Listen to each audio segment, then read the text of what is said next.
అందరికీ నమస్తే. బీఆర్ఎస్ వాళ్ళ మీటింగ్ను కాంగ్రెస్ సక్సెస్ చేసేసింది. ఆల్రెడీ సక్సెస్ అయిన మీటింగ్ని మళ్ళీ ఎక్కువ సక్సెస్ చేసే ప్రయత్నం చేసింది కాంగ్రెస్. మొన్న రైతు భరోసా మీద నల్గొండ క్లాక్ టవర్ దగ్గర బీఆర్ఎస్ వాళ్ళు నిరసన సభ పెట్టిండ్రు. మీకు అందరికీ తెలుసు, కోర్టు పర్మిషన్తోన. వీళ్ళు పర్మిషన్ ఇవ్వలే, గవర్నమెంట్ కోర్టు పర్మిషన్ తెచ్చుకొని యాక్చువల్గా 21 నాడు పెట్టాల్సిన సభ కోర్టు 27కి ఇస్తే పెట్టిండ్రు వాళ్ళ సభ. ఆ సభ ఒకసారి మీ విజువల్స్ అవన్నీ చూడండి ఒకసారి.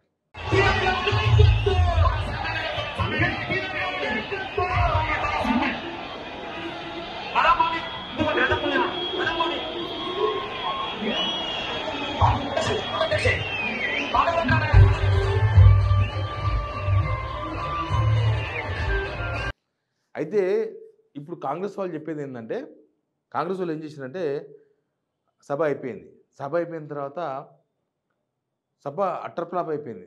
సభలో ఎవరు లేరు.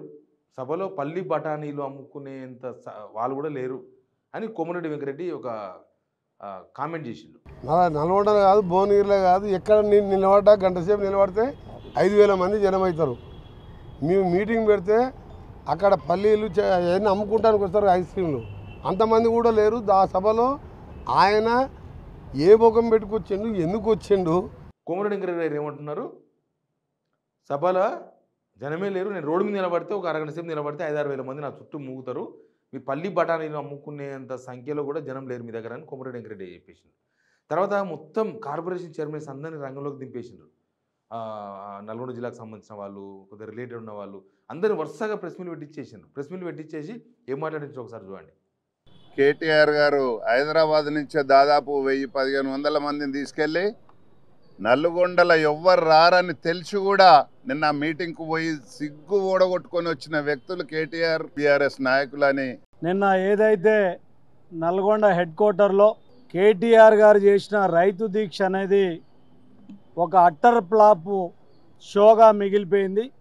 ఇలా కేటీఆర్ గారు అతని మీద ఉన్నటువంటి ఈ ఫార్ములా కేసులను పక్కదో తప్పించేందుకు మళ్ళొక్కసారి రైతులను అడ్డం పెట్టుకొని, గతంలో తెలంగాణ సెంటిమెంట్ని అడ్డం పెట్టుకొని అధికారంలోకి వచ్చి, ఇవి వాళ్ళు చేసిన కామెంట్స్.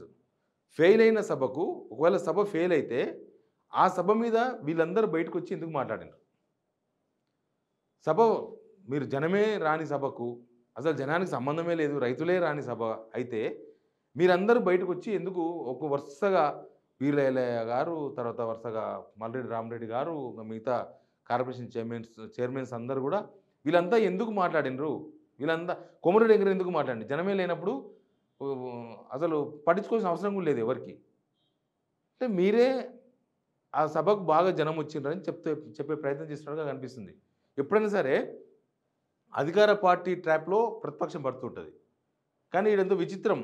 ప్రతిపక్ష పార్టీ ట్రాప్లో అధికార పార్టీ పడుతుంది. ఎప్పుడు వాళ్ళు ఏదో మీటింగ్ పెట్టుకున్నారు, మీరు రైతు భరోసా చక్కగా ఇచ్చిస్తేనేమో అసలు నిజంగానే వాళ్ళ సభ అటర్ ఫ్లాప్ అవుతుండే. మీరు కనుక రైతు భరోసా పర్ఫెక్ట్గా ఇచ్చింటే ఆ రోజు 27 ఆ రోజే కదా మీరు ఫస్ట్ డే అందరికీ కనుక మొత్తం టోటల్గా 1 ఎకరానో 2 ఎకరాలో 3 ఎకరాలో ఎంతమందికి ఇస్తారో రైతు భరోసా ఇచ్చిందంటే నిజంగానే బీఆర్ఎస్ల సభ అటర్ ఫ్లాప్ అయ్యేది.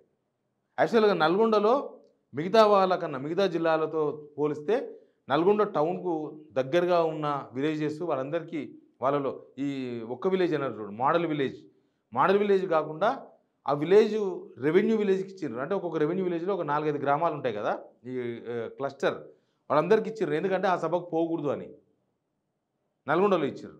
మీరు అదే రాష్ట్ర వ్యాప్తంగా ఇచ్చినట్టే అసలు వాళ్ళ సభనే పెట్టుకునే అవకాశం దొరికేది కాదు, పెట్టుకున్నా ఎవరు పోకపోయేవాళ్ళు కాదు. కానీ మీరు ఇచ్చిందే ఆడికాడికి ఇచ్చిండ్రు, తర్వాత ఆపేసిండ్రు. సెకండ్ డే వస్తుంది గ్యారంటీ లేదు. వాళ్ళ మీటింగు గ్రాండ్ సక్సెస్ చేసుకున్నారు, రైతులందరూ పోయినారు. ఆడ చూసిన క్లాక్ టవర్ ఎంత బిజీగా ఉంటుంది. క్లాక్ టవర్లో మొత్తం బిజీగా అనిపించింది. కేటీఆర్ ఇక్కడ నుంచి బయలుదేరిన కానీ స్టార్ట్ చేస్తే, వాళ్ళ ఇంటి దగ్గర నుంచి స్టార్ట్ చేస్తే ఆన్ ద వే పోతా జనాలతో మాట్లాడుకుంటా సెల్ఫీలు దిగుకుంటా ఫోటోలు దిగుకుంటా పోవడం, నల్గొండలో ఒక గ్రాండ్ వెల్కమ్, అవన్నీ చూస్తే అసలు నల్గొండలో కాంగ్రెస్ కంచుకోట కదా నల్గొండ, అట్లాంటి కంచుకోటలో బీఆర్ఎస్ వాళ్ళ సభ కానీ అక్కడ జరిగిన విధానం కానీ అవన్నీ చూస్తే అసలు కాంగ్రెస్ మీద నల్గొండ జనాన్ని కూడా బాగా విసుకొచ్చినట్టుంది. వీళ్ళతోనే కాదు, అనవసరంగా వీళ్ళని గెలిపించినామని. అట్లాంటి వాతావరణం నల్గొండలో క్రియేట్ అయినట్టుగా కనిపించింది. ఆ సభ అట్లయితే వీళ్ళేమో సభ సక్సెసే కాలేదు, అసలు జనమే రాలేదు. అసలు మీరందరూ బయటకు వచ్చి మాట్లాడారు, కలుగులోకి వెళ్ళి బయటకు వచ్చారు. కలుగు అంటే తెలుసుగా, ఎలుక బొక్క. ఆ బొక్కలకి వెళ్ళి బయటకు వచ్చి మాట్లాడినారు అంటేనే ఆ సభ మీరే చెప్తున్నారు ఆ సభ సక్సెస్ అయిందని చెప్పగానే చెప్తున్నట్టుగా అనిపిస్తుంది. అందుకే అంటున్నారు బీఆర్ఎస్ ట్రాప్లో కాంగ్రెస్ వాళ్ళు పడ్డారు. ఇక కొమరం రెడ్డి గారు ఒకటి మాట్లాడింది, అది కూడా వినండి ఒకసారి. అలా కేటీఆర్ తప్ప కూడా పిల్లగాని గురించి ఎందుకు మాట్లాడతారా? నేను ఎప్పుడు 3వ సారి ఎమ్మెల్యే అయినప్పుడు రాజకీయాలకు వచ్చిండు, దాని గురించి నేను మాట్లాడాలా? మీరు ఆలోచన పెట్ట.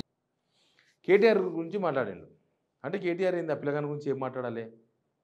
నాకు తెలిసి ఇక రేవంత్ రెడ్డి కూడా పిల్లగాడే అవుతాడు, వీళ్ళందరూ పిల్లగానిలే ఈయన కింద. కేటీఆర్ ఏమడిగిండు, నల్గొండకు మేము ఇన్ని నీళ్ళు తీసుకొచ్చినాం, ఫ్లోరైడ్ లేకుండా చేసినాం. నిజాన్ని కూడా లాస్ట్ 5-6 ఇయర్స్లో ఫ్లోరైడ్ కేసులు లేవు, మళ్ళీ ఇప్పుడు ఫ్లోరైడ్ కేసులు బుక్ అవుతున్నాయి. మళ్ళీ ఫ్లోరైడ్ నీళ్లు తాగుతున్నామని మళ్ళీ జనమంతా మళ్ళీ మొన్ననే కదా బయటపడ్డది, మునుగోడు కాన్స్టిట్యున్సీలో మొన్ననే బయటపడ్డది ఒక కేసు. మళ్ళీ ఫ్లోరైడ్ నీళ్ళు వస్తున్నాయని అందరు బాధపడుతున్నారు. ఈయన అంతకుముందు కూడా ఎంపీగా పనిచేసిండు కదా, ఈ గవర్నమెంట్ ఉన్నది బీఆర్ఎస్ గవర్నమెంట్ ఉండొచ్చు కానీ ఈయన అంతకుముందు ఎంపీగా పనిచేసిండు. తర్వాత మరి అప్పుడు అన్నీ ఏం చేసిండు? అప్పుడు అవన్నీ ఆ ప్రాజెక్టులు ఎందుకు కట్టించుకోలేదు? ప్లస్ ఫ్లోరైడ్ మళ్ళీ ఇప్పుడు ఎందుకు వస్తుంది? ఫ్లోరైడ్ భూతం మళ్ళీ ఎందుకు వస్తుంది నల్గొండ జిల్లాకి? ప్లస్ నల్గొండలో ఐటీ టవర్స్, యాక్చువల్గా నల్గొండ మొత్తం రోడ్లు వెడల్పు చేయడం ఇదంతా కూడా గత గవర్నమెంట్లో చేసింది, ఈ గవర్నమెంట్లో ఏం చేయలేదు. సేమ్ టైం అక్కడ ఐటీ టవర్స్ మొత్తం కూడా తాగుబోతుల అడ్డాలుగా మారినాయి అని కేటీఆర్ ప్రధానమైన ఆరోపణ చేసిండు. పోయి చూసి ఏం లేదు ఇట్లాంటిది ఏం లేదని చెప్పొచ్చుగా వెంకరెడ్డి గారు. అవన్నీ పోయి అక్కడ చూసినారు ఎంత మంచిగా ఉంది, అసలు వాళ్ళు తలుపులు లేకపోయింటే మేమే తలుపులు పెట్టించుకున్నాము, అసలు సాఫ్ట్వేర్ కంపెనీలు మేము తీసుకొచ్చిన సాఫ్ట్వేర్ కంపెనీలు దావోసం చేసి సాఫ్ట్వేర్ కంపెనీ అని మొత్తం వచ్చేసినాయి. అసలు కేటీఆర్ చెప్పింది తప్పని నిరూపిస్తే అయిపోయాయి. కేటీఆర్ చెప్పిందంతా తప్పని నీకు నిరూపించుకునే అవకాశం ఉంది, అధికార పార్టీలో ఉన్నారు కాబట్టి. కానీ మరి మీరు ఎందుకు ఆ సాఫ్ట్వేర్ అక్కడ ఎందుకు పోలేదు? ఐటీ టవర్స్ దగ్గరికి ఎందుకు పోలేదు? ఇప్పటిదాకా ఐటీ టవర్స్ దగ్గర ఏముంది వాస్తవం మీరు చూపించకుండా ఆ పిల్లగాడు కాబట్టి మేము మాట్లాడడం. రాజకీయాల్లో అట్లుంటుందా? ఆయన ఎమ్మెల్యే పనిచేసిండు, ఇన్నిసార్లు ఎమ్మెల్యేగా పనిచేసిండు 2009 నుంచి, తర్వాత మంత్రిగా పనిచేసిండు 2 సార్లు, అది కూడా ఇంపార్టెంట్ ఐటీ శాఖకు పనిచేసిండు, మున్సిపల్ శాఖకు పనిచేసిండు.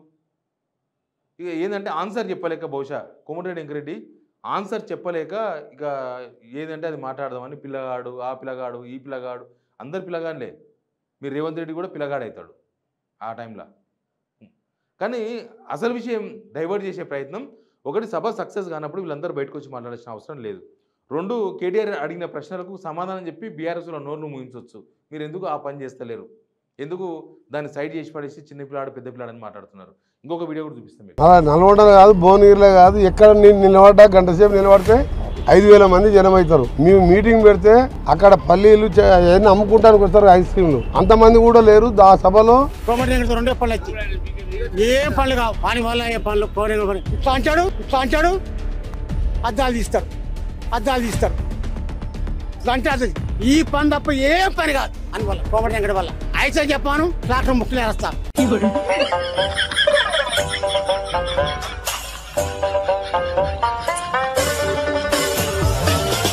నల్గొండ జనం కోమటిరెడ్డి వెంకరెడ్డి గురించి ఆ మాట అనుకుంటున్నారు. ఆయన 2 పనులు వస్తాయంట, ఒకటి చేతికి అనడం, ఇంకొకటి అద్దాలు తీసి పక్కన పెట్టడం. ఈ 2 పనులు అవుతాయంట. నల్గొండలో జనం అట్లా అనుకుంటున్నారు. ఆయన అక్కడ జనం ఏమో అట్లా అనుకుంటున్నారు, ఈయనేమో పిల్లగాడు అంటాడు, అసలు సబ్జెక్ట్ మాట్లాడాడు. నాకు ఓవరాల్గా అర్థం ఏమైందంటే నల్గొండలో బీఆర్ఎస్ సభ సక్సెస్ చేసింది కాంగ్రెసే అనిపించింది. ఆ రోజు రైతు బంధు సరిగా వేయలేదు, రైతు భరోసా చక్కగా వేయలేదు, ప్లస్ వరుసగా వీళ్ళందరూ బయటకు వచ్చి ఆ సభ ఇట్లయింది అట్లయింది అని చెప్తుంటే అంత జనమంతా ఆ సభ గురించే మాట్లాడాల్సి వచ్చే కదా.